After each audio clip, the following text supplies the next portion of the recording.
President Trump spoke on Thursday before signing orders for tariffs on imported steel and aluminum.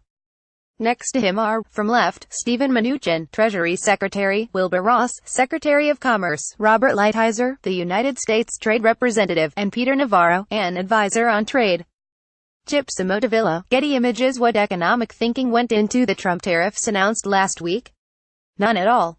In fact, the economists who currently have his ear seem to regard their job as being to confirm the wisdom of whatever he decides to do. Peter Navarro: my function, really, as an economist is to try to provide the underlying analytics that confirm his intuition. And his intuition is always right in these matters. Translation: Navarro sees his role as that of a propagandist, not a source of independent advice. But the rest of us don't have to accept that dear leader is always right. And in fact, these tariffs are weirdly poorly considered, even if all you want to do is create manufacturing jobs, leaving aside all the other ramifications. Why? Because steel and aluminum aren't final goods. Nobody directly consumes steel. Instead, they're intermediate goods, basically used as inputs to other U.S. manufacturing sectors. And while tariffs that raise primary metal prices may increase production of those metals, they make the rest of U.S. manufacturing less competitive. Trade economists used to talk about this kind of thing a lot. Back when most developing countries were trying to promote manufacturing with tariffs and import quotas, we used to talk about effective protection, which depended on the whole structure of tariffs. Sometimes effective rates of protection were very high. If you imposed, say, a modest tariff on cars but none on imported auto parts, the effective rate of protection for auto assembly could easily be in the hundreds of %. Sometimes, however, rates were negative. If you put a tariff on parts but not on cars, you were actually discouraging auto assembly.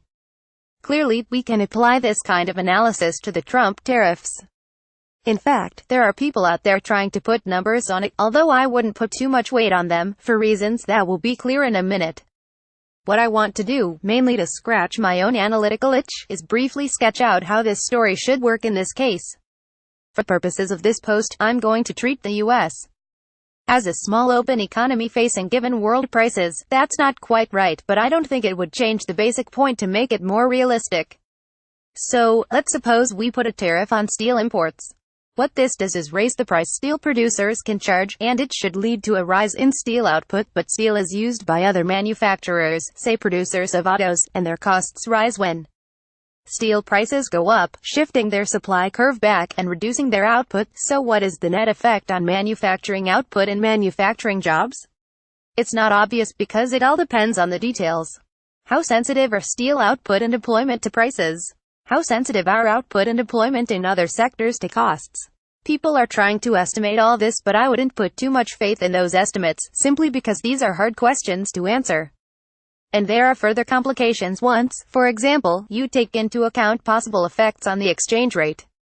But still, the key point is that even while embracing protectionism, Trump is imposing negative protection on a lot of manufacturing.